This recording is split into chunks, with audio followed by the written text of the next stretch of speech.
News first channel ಹಾಗೂ ಡಿಜಿಟಲ್ನಲ್ಲಿ ಜಾಹೀರಾತು ನೀಡಲು ಈ ನಂಬರ್ಗೆ ಸಂಪರ್ಕಿಸಿ. ಆಡಳಿತ ಹಾಗೆ ವಿಪಕ್ಷದ ನಡುವೆ ಬ್ಯಾಲೆಟ್ ಪೇಪರ್ ಟಾಕ್ ವಾರ್ಗೆ ಕಾರಣ ಆಗ್ಬಿಟ್ಟಿದೆ. ಲೋಕಲ್ ಎಲೆಕ್ಷನ್ಗೆ ಬ್ಯಾಲೆಟ್ ಪೇಪರ್ ಬಳಕೆಗೆ ರಾಜ್ಯ ಸರ್ಕಾರ ಶಿಫಾರಸನ್ನ ಮಾಡಿದೆ. ರಾಜ್ಯ ಚುನಾವಣಾ ಆಯೋಗಕ್ಕೆ ನಿನ್ನೆಯಷ್ಟೇ ಶಿಫಾರಸನ್ನ ಮಾಡಲಾಗಿತ್ತು.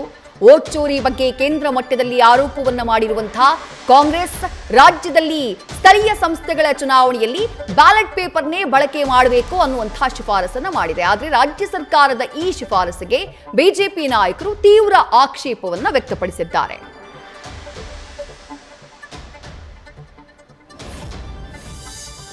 ನಾಯಕತ್ವದಲ್ಲಿ ಸೋಲು ಪ್ರತಿ ಹಂತದಲ್ಲಿ ಸೋಲ್ತಾ ಇದ್ದಾರೆ.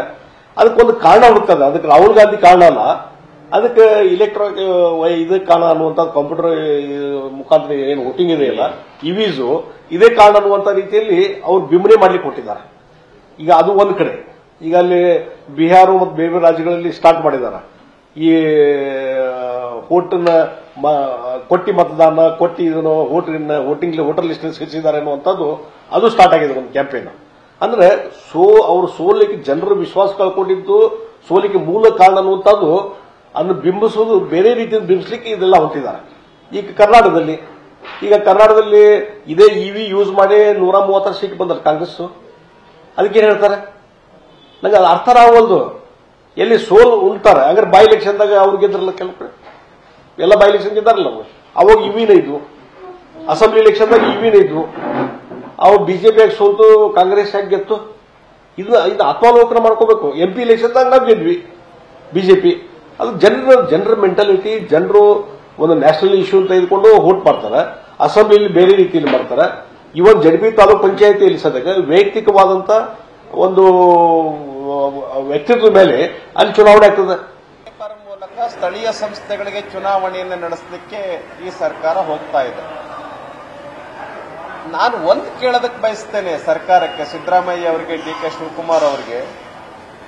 ನಿಮ್ಮ ಸರ್ಕಾರನೇ ಅಧಿಕಾರಕ್ಕೆ ಬಂದಿದೆ ಇವಿಎಂ ಮಷಿನ್ ಮೂಲಕ 136 ಸೀಟ್ ಗೆದ್ದಿದ್ರಿ. ಎಂಎಲ್ಸಿ ಗೆದ್ದಿದ್ದೀರಾ, ಎಂಪಿ ಚುನಾವಣೆಗಳಲ್ಲಿ ಗೆದ್ದಿದ್ದೀರಾ. ಇದರೊಳಗಡೆ ಏನೂ ಕೂಡ ತಪ್ಪುಗಳಿಲ್ಲ, ಏನೂ ಕೂಡ ಅಕ್ರಮ ನಡೆಯಕ್ಕೆ ಸಾಧ್ಯ ಇಲ್ಲ ಅಂತೇಳಿ ಸುಪ್ರೀಂ ಕೋರ್ಟ್ಗಳ ಅನೇಕ ಜಡ್ಜ್ಮೆಂಟ್ ಬಂದಿದೆ, ಹೈಕೋರ್ಟ್ಗಳ ಜಡ್ಜ್ಮೆಂಟ್ಗಳು ಬಂದಿದೆ. ಹಾಗಾಗಿ ಈ ಸರ್ಕಾರ ಯಾವುದೋ ಮತ್ತೆ ಪುರಾತನ ಯುಗಕ್ಕೆ ಹೋಗ್ತಾ ಇದೆ. 2 ದಿವಸ 3 ದಿವಸ ಕೌಂಟಿಂಗ್ ಮಾಡಬೇಕಾಗತ್ತೆ ಬ್ಯಾಲೆಟ್ ಪೇಪರ್ಗೆ ಹೋದ್ರೆ. ಹಾಗಾಗಿ ಯಾವ ಜನನೂ ಕೂಡ ವಿರೋಧ ಇಲ್ಲ. ರಾಹುಲ್ ಗಾಂಧಿ ಅವರು ಹೇಳಿದ್ರು ಅನ್ನೋ ಕಾರಣಕ್ಕೋಸ್ಕರ ಇವಿಎಂ ಮಷಿನ್ಗಳನ್ನು ಬದಿಗಿಟ್ಟು ಮತ್ತೆ ಬ್ಯಾಲೆಟ್ ಪೇಪರ್ನ ತೆಗೆದುಕೊಂಡು ಬಂದು ಚುನಾವಣೆಯನ್ನ ಮಾಡಲಿಕ್ಕೆ ಏನು ಹೋಗ್ತಾ ಇದ್ದೀರಿ? ಇದನ್ನ ಭಾರತೀಯ ಜನತಾ ಪಾರ್ಟಿ ಸುತಾರಾಮ್ ಒಪ್ಪೋದಿಲ್ಲ. ನ್ಯೂಸ್ ಫಸ್ಟ್ ನಿರ್ಭೀತಿಯಿಂದ ನಿಮ್ಮ ಪರವಾಗಿ.